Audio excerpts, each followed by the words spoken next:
Tere! Merelaegas on täna teletorni perepäeval ja minu taga siin on Kaitseliidu meredivisjoni lipp. Nagu te näete. Ja kui ma nüüd siit ringi keeran, siis minu selja taga on näha ka üks paat.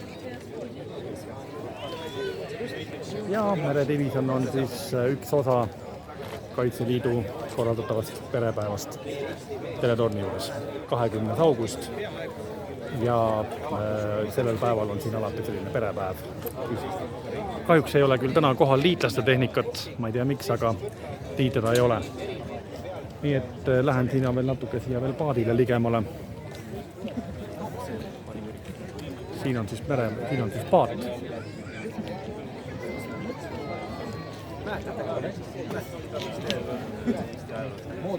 Ja vaatame järgmiseks videos siis tuleb, kuhu me veel jõuame.